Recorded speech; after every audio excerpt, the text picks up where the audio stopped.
Thank you for saying, Jude. Well, let's delve straight into it. In most countries, the civil service is the engine room of government. But in Nigeria, and especially in the Niger Delta, that engine room seems to have long run with spotters, bloated yet underproductive, sometimes overstaffed, sometimes understaffed, and most often accused of underperformance, and often seen more as a safety net than a service arm. Well, today calls for civil service reform and expansion are gaining ground. States like Akwa Ibom, Bayelsa, and Delta are talking about fresh recruitment drives, but also about digitizing systems, introducing performance metrics, and perhaps phasing out redundant structures. But can these reforms go beyond the usual bureaucracy? Will expansion create meaningful employment or just more payroll burden? And what role should the public sector play in restoring trust, stability, and accountability in the oil-rich Niger Delta region? Join us as we ask whether the civil service can still be an anchor of national integration and local development. Is an organization development consultant, Obong Marvel Essien. He joins us live on the program. You're welcome on the program, Obong. Welcome and good afternoon. Good afternoon. Good afternoon, Jennifer. Good afternoon. Yeah. It's good to see you on the show once again. Thank you. And looking at the civil service sector in the Niger Delta region, especially with the recent information about recruitment plans in Akwa Ibom State, Delta, and some other states in the region, it begs questions of what is the civil service like? What's your general overview of the civil service, especially what's obtainable in the Niger Delta region?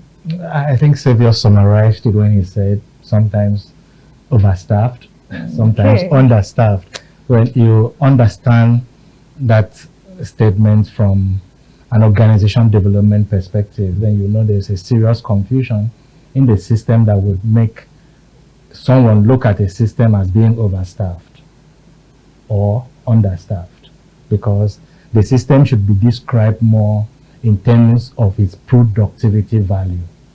So when you look at a system, just cast your mind back to our traditional system where we encourage families to have many children such that they will have enough hands in the farm. So you can't say you have too many children then. Then when technology came, the industrialization came, things changed. So in the civil service, as we have today, you see governments battling day in, day out and talking about reform, setting up panels and all that. So for us to understand this, you need to take it back to the background where we are coming from the Morgan's Commission in 1963 that focused on pay, thinking that compensation can drive performance. Compensation alone can drive performance. And of course, try to structure a civil service system that will become very productive. And of course, maybe after the Civil War, we also thought of placing value on the civil service and seeing how the civil service can be productive. Then the government considered the Udoji Commission and came up with it. And the Udoji Commission also came up with a compensation theory that would have helped the system to be more productive. But of course, when you consider all these panels and commission formed up to the 1994 commission, the 1988 commission, everybody talking about how to reform the civil service structure at the national level as Nigeria, then you would see that we are struggling with a problem that is as a result of us not being consistent with the kind of policies that we develop over the years, and we keep battling and are not getting things right and not placing the right value or the right culture in place to be able to drive productivity in the civil service, or generally speaking in the public sector. So your question regarding the Niger Delta region, we have in recent times, when I say in recent times, I actually mean when we started talking about zones in Nigeria. In the regions of Nigeria, we've been concentrating more about the states, not the region itself, because the regions have not constituted themselves yet to a regional government to be able to think of an administrative arm to run the regional area. In recent times, beginning to talk about the Niger Delta region, We begin to talk about the South-South Development Commission, which we are moving towards that regionalism through this new initiative from government, or as we are experiencing. But when you want to see the efforts of the state in the region, you consider when the governor, His Excellency Donald Duke, assumed power in Cross River State, he began to talk about reforms of the civil service, and he started putting things in place, and his emphasis was more on maybe tourism and how to keep records, personnel bookkeeping and all that. But beyond that, you also see other states struggling to see how they can make their state's civil service more productive. And of course, you would also see that at the national level, when we talk about reforms, that it would have been translated perfectly into the states if the right culture were to be formed at the national level. Then you come to the state level, they are also struggling with reforms every now and then. Like the example you made about the Akwa Ibom State, considering reforms of the civil service through the initiative of His Excellency Governor Umoino. And of course, we know that as it is, we have a long way to go to be able to build a strong system. I know when you make reference to the 3,000 recruitment, for example, that's not just the only thing that he's doing towards reforming the civil service, though. You may also wish to start from when he came in, he started emphasizing on clearing the backlog of pensions and gratuities. That is part of it, to see how to motivate the people in service. You also... Yeah, you've mentioned issues on clearing backlog and also recruitment exercise, and it brings me to where you think specifically the problem is coming from. Is it the people or is it the government? Now, I'm asking that because over the years, when you get to talk about civil service, you hear some statements like a bunch of lazy people, or people who just get compensation from the government, or people who know people and they just put them there as compensation. Where is it? Salary at the end of the month. At the end of the month. And I was also going to ask you, when we talk about the civil service, what was the forming philosophy, the philosophy that initiated this arm of government that catered for the civil service and brought people together as a workforce to contribute their quota? Was it about production, or was it about creating a system whereby at the end of the month people earn salaries and then continue, it goes round, there's no need for creativity, people just know that they have to resume at maybe 8 a.m., 9 a.m. Before 2 p.m. they're already out of the office, or latest 4 p.m. What was the forming philosophy of the civil service, and has it really translated to productiveness in the workspace? If you consider productivity, we clearly know that we started on the wrong foot, because it dates back to the colonial era. So where you just see the colonial masters as they were looking for people to run errands for them.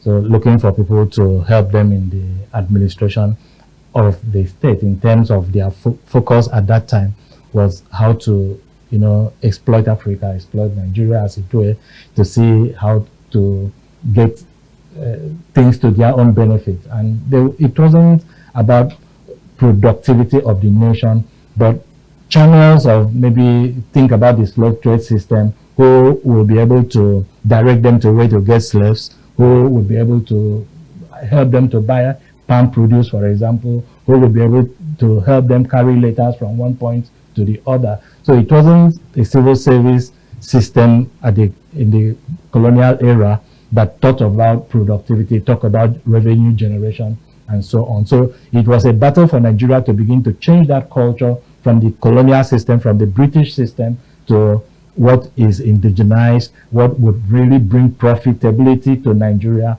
what would really help productivity of Nigeria in terms of the state goals that the nation may have for itself. So when you talk about productivity, you begin to think about people setting out to work and having a clear vision of what they want to achieve, and setting out their missions and putting structures in place to be able to achieve what they are set to achieve. So now Nigeria has seen that we are battling with so many economic issues and keeps reforming the system for it to fit into the industrial age, for it to fit into the technology age, for it to be able to pay salaries, for it to be able to generate revenue, for it to be able to be more functionally suitable for our socio-economic system. And here we are, struggling to see how best to get it right. And of course, there are factors that are militating against us achieving this as fast as we would have wished to achieve. And we are still battling with these things. Every government comes in and reforms the system, and yet the system refuses to be reformed. Yeah, that's you're taking me to my next question, which is it possible to have a reform in the civil service? Now, we see that year in, year out, in fact, month in, month out, people are retiring from the service, and they will still be invited for verification, re-verification exercise, month in, and all of that. And then, but with all of that being done, there is also the complaint of them not receiving their pensions as at when due. Isn't there a possibility of it being automated? Once your verification exercise is done, you can comfortably receive your salaries like others receive the salaries, or once you retire, your name is automatically transported to the pensions department or wherever, and other activities or verifications are carried out automatically. Jennifer, is this reform possible? Yes, sure. You could ask that questions in different areas that we need improvement, that we could have a change and achieve what we would have achieved as a nation through our civil service system. We know there are many other countries of the world, especially in the developed society, that are relying on their civil service structure for revenue generation and all sort of things to be able to maintain their GDP to a very large extent. But in Nigeria, you see, it is a systemic problem that we are having in Nigeria. The systemic problem derives from where we are coming from. If you are positioning a system to work well, then you would know that you would have to set clear goals, clear vision for that system to be able to work very well. You see, recently the federal government spoke about the performance management system that they are putting in place. And they talked about it, that is going to be a 360-degree kind of performance management system. And for you to be able to achieve that, you need skilled people, skilled workers. You need even people to be able to understand the kind of performance system you are talking about. They're talking about a system that would really look at the work values. For every day that people go to work, you know that you are going to add value to your place of work when you get to your place of work. They call it the balanced scorecard system of appraisal. Now, in that balanced scorecard system of appraisal, it's most obtainable in the private sector currently as we are speaking in Nigeria. Most of the successful private businesses are operating on the balanced scorecard system. But in the public system, for you to be able to introduce the balanced scorecard system, then you need to restructure your system and really put the staffing right. You know, some of the challenges we are having is the recruitment in itself. So if you are not having a solid merit-based system, that you have people who are competent and who have the capacity. You also think about how government is treating capacity development in the civil service. So if you are not getting it right at the recruitment level and you are not building strong capacity in the workforce, then you cannot be as productive as you would have been if you were able to take the right steps in terms of the competency level that you want to bring into your workplace, and in terms of the value you place on monitoring the system, the evaluation of the system, and what you really want from that system. You see, we are operating in a country where nepotism seems to reign. So you want to do recruitment, and we'll be talking about slots. The slot of the commissioner, the slot of the governor, the slot of this and that. And before you know it, at the end of the day, whatever is left is not sufficient to go around to the people who actually need those jobs. Exactly. So if you have people who are working in a certain MDA and they are not competent to perform the job they are supposed to be doing there, and you don't have any system to set in terms of the capacity development, I'm talking about training and development for them, then how can you be productive? How can you bring the kind of results that would help a state or a nation in terms of the value they bring to the workplace? When we talk about the level of the GDP and the contribution of the civil service to Nigeria generally now, not even the Niger Delta, would you say that the civil service stands or holds a very important role when we talk about the GDP in the country? And has that been commensurate with what we have been able to rake in annually? Where does that stand, and can that be improved on, especially as we're having this conversation around reforms and expansion? Are there leakages in the civil service that need to be plugged, which of course we see state governments, for instance, Akwa Ibom State recently talked about ghost workers, discovering over 2,000 of them, and now the governor is saying he's going to be recruiting 3,000 into the civil service. And this is apparently as a result of those ghost workers that were discovered. And events of this nature continue unchecked, and people continue to get away with all these inimical activities within the civil service. What is your perspective as regards accountability, as regards blocking the loopholes that we see in the civil service in Nigeria, and specifically in the Niger Delta region? Can we truly reach that reform and expansion that we're talking about? Let me start by emphasizing that the civil service is the backbone of any nation, any strong economy. That you want to drive a strong economy, it is through the civil service structure that you build. There's no way a country would be very productive or will be productive at all if you don't have a very solid civil service structure. So you will see countries that are having very high GDP, you can relate it to the kind of civil service structure that they are operating. So if you have a country or a state whose civil service is weak, their revenue generation would also be weak. It's simple, because you see, if you want to, anything that you want to do is coordinated and by the civil service system. You want to collect tax from the people for revenue drive, you want to build infrastructure, anything that you want to do, you have them. The civil servants, the civil service structure are the ones that would give you the value. If you look at Nigeria very well, you just know that the politicians are the visionaries, but the foot soldiers are the civil servants who are driving the system. So there is no way you would have a country without a very strong civil service and you see yourself as being productive. Well, now to talk about the civil service system, if they can be reformed. And then you of course talk about their contribution to the GDP, specifically in Nigeria. If you take the right steps, of course these reforms can take place. I have already mentioned to you the efforts of government from the federal level, most state level, like what we're experiencing in Akwa Ibom State today.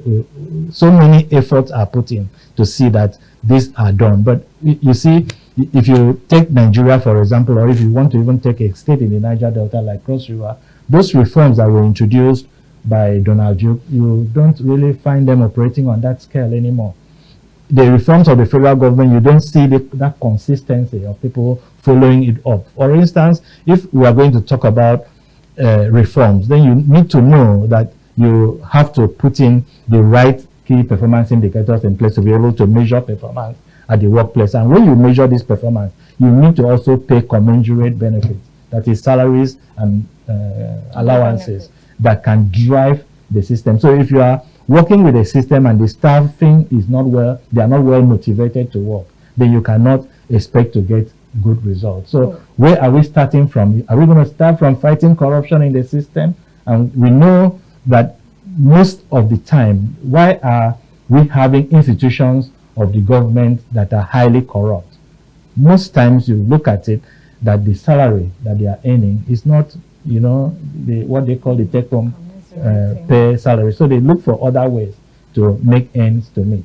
And that on its own works against it. And when you want to do recruitment into the civil service and it is not merit-based, then there is a serious problem. They introduce all sort of bureaucratic red tapes to be able to make money out of the system. And in so doing, we are also losing time, we are also losing value, we are also losing money in the process, and you cannot find a civil service that is highly productive because of these challenges that we are having in our country. If you are having a civil service structure that the civil servants go to work year in, year out, and most of them are not trained on the job that they are doing, then how can you improve on productivity? So those are the challenges there are in our system beyond the consistency of these policies and us being able to implement these policies. You ask the questions if the Morgan panel report was well implemented. You ask if Udoji Commission's report was well implemented up till the 1994 Civil Service Reform Report, if they have been consistently implemented over the time. If you look at it, you will now see why we are in the situation that we are in. Okay, there's usually the phrase of a civil service state. You hear some states in the Niger Delta being tagged civil service state. Is this a good thing, or it's a bad thing, or just some stereotype? And are there some advantages that comes with it being a civil service state? There is no advantage to call a state a civil service state. In fact, if you call a state a civil service state, it means the productivity in that state is very low. So that is why it is called a civil. That is, there is no other work in that place than people going to work. So even the people in the civil service going to that work, who are they serving?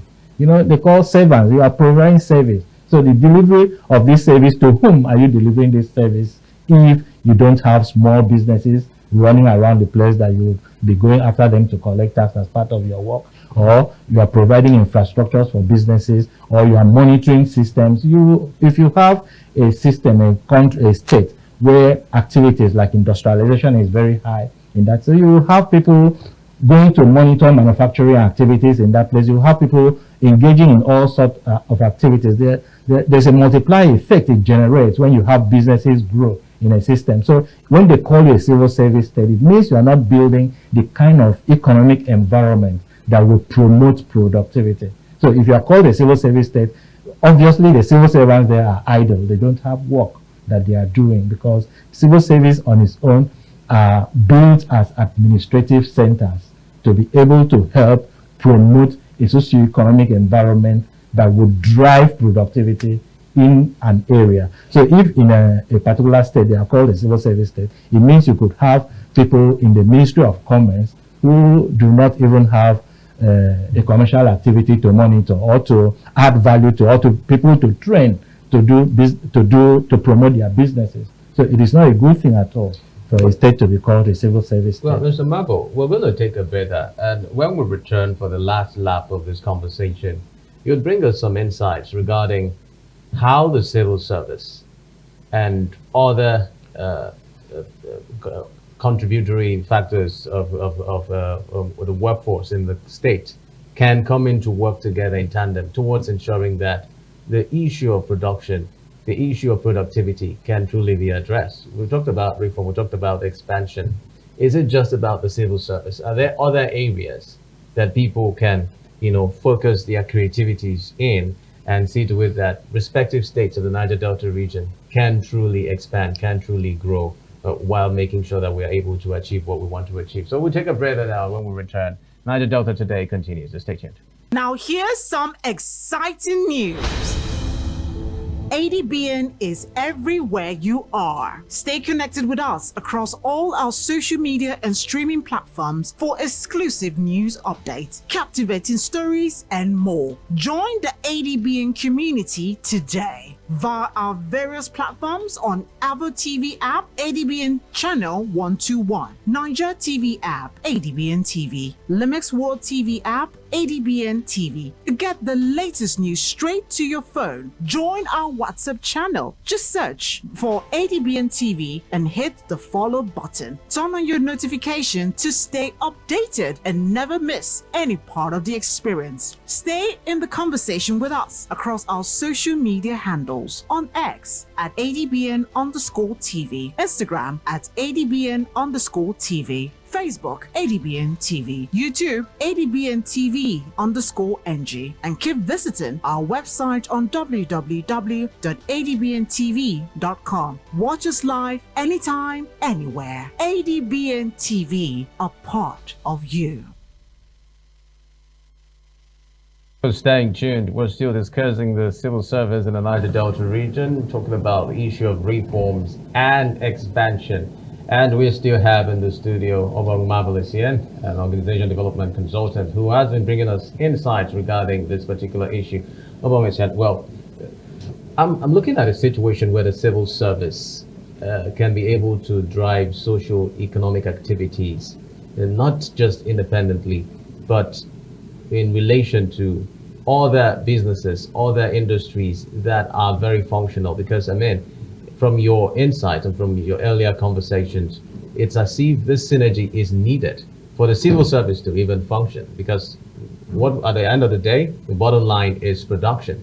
How can the civil service and other industry players who are not directly working under the government work together towards this expansion that we are hoping to achieve? Is the understanding that there are two parts to it. You have the government and you have the cities or residents of a given economic area we describe as states. So the government's role is to provide the environment, the enabling environment for businesses to thrive.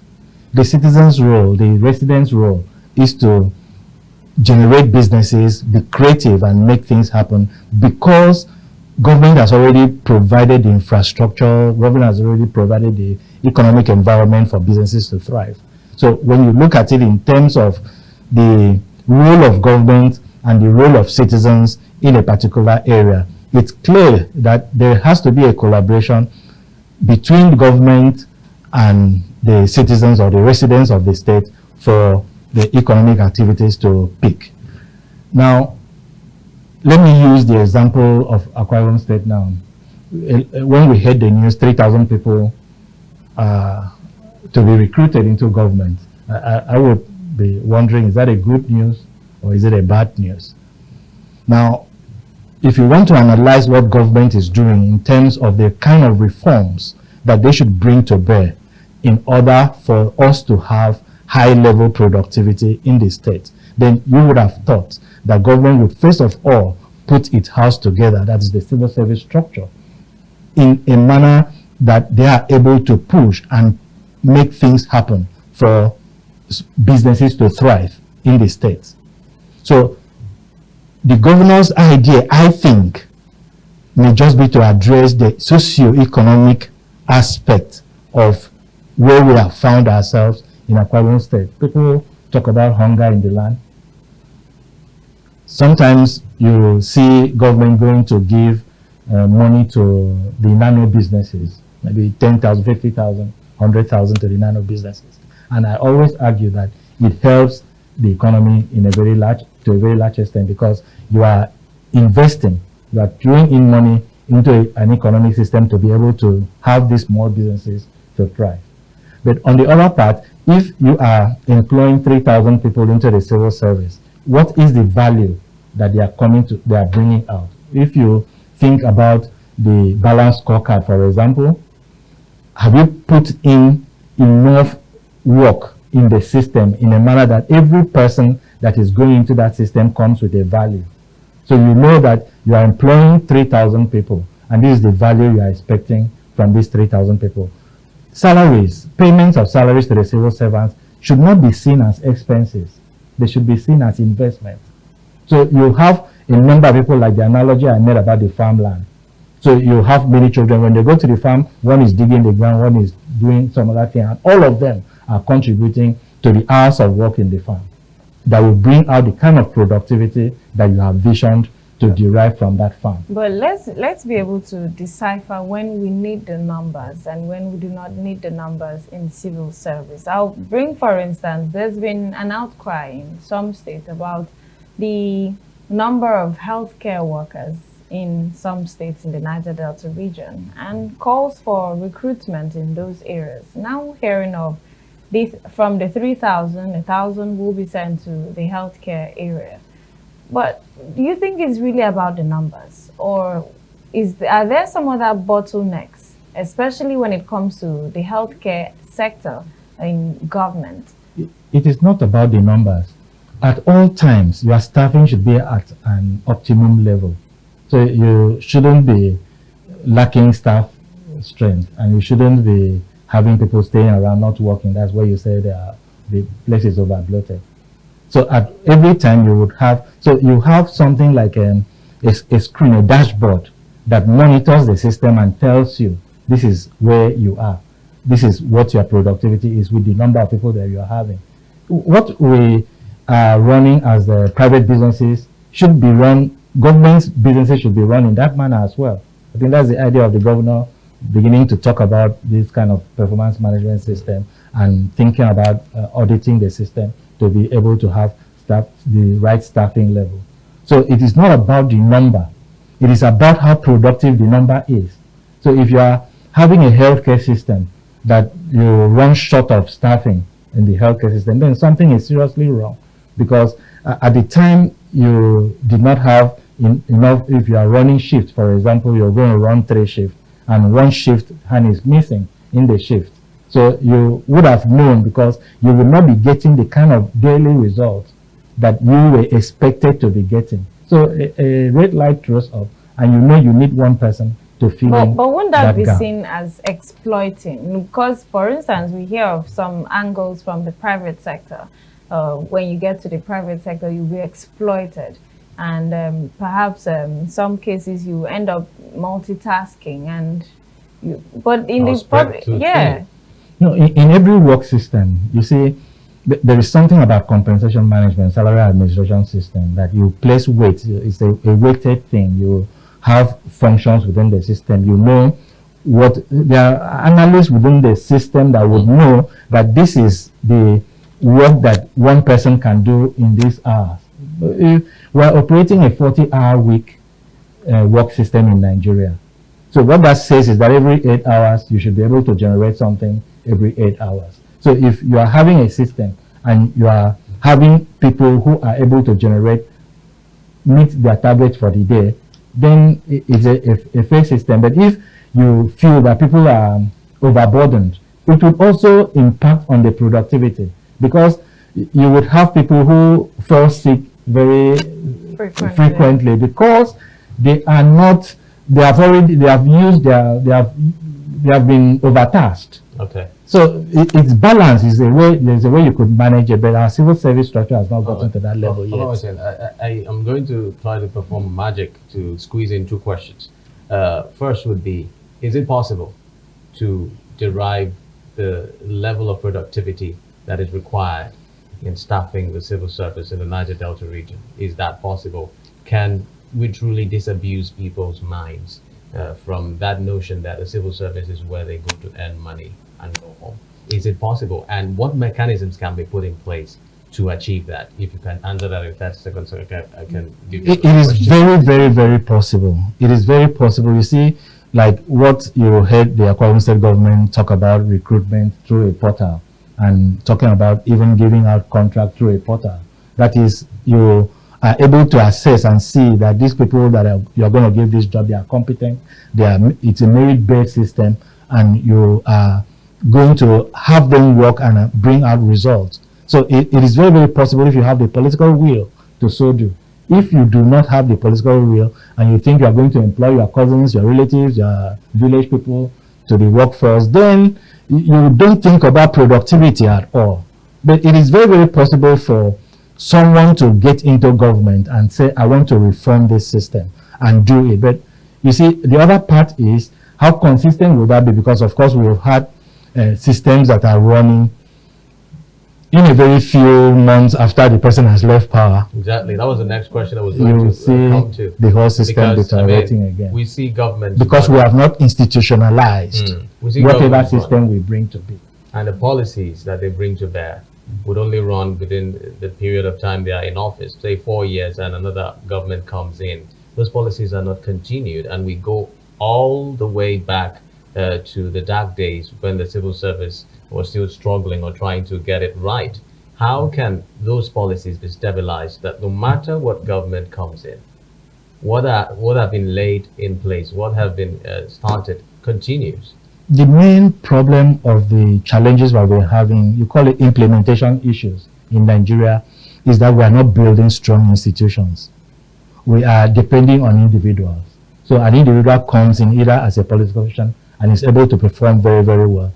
So you clap for him. After he is gone, there is nobody that will go into that shoe and perform as well again. So you keep seeing people relying on individuals and talking about an individual as being a very good worker, a very strong worker, instead of the institution itself being good. So to be able to build strong institutions, we need to be very dispassionate and be able to set up systems in the place like this age of technology. You bring in technology into these things and they are able to, technology would help you out. You see, the private sectors are already using the enterprise resource planner. It's a software that looks at the organization comprehensively. So you are able to measure the productivity of staff in terms of the customer satisfaction, in terms of the finance aspect, in terms of the sales, in terms of all aspects, and on every day, the software will show you the balance sheet of the company for that day. Private organizations are using it. Government can do that as well and be sure that in every MDA, ministries, department, and agencies of government, that they are operating optimally if the political will is there to so do. And if they do so, it means that we would have started building strong institutions that would be very reliable for other people to build on. You cannot have a strong judiciary without having a strong police institution, or without having, these things are interrelated, and the whole thing depends on the kind of culture that we build in our system. If we want to build a culture of professionalism, then then we need to focus on those areas that will bring us a strong capacity building formulas. Indeed. Thank you very much, Organization Development Consultant Obong Marvel Essien. We appreciate you, and it's always a delight to speak to you on some of these issues. Thank you for coming on Niger Delta today. Thank you. We really appreciate your time. Well, that's the size of the program. We must thank you especially for making our time to stay with us. Another edition of the program comes to your way tomorrow. My name is Xavier Robert, wishing you a terrific Thursday. And I am Jennifer Pius. Thanks for being a part. Have a great day.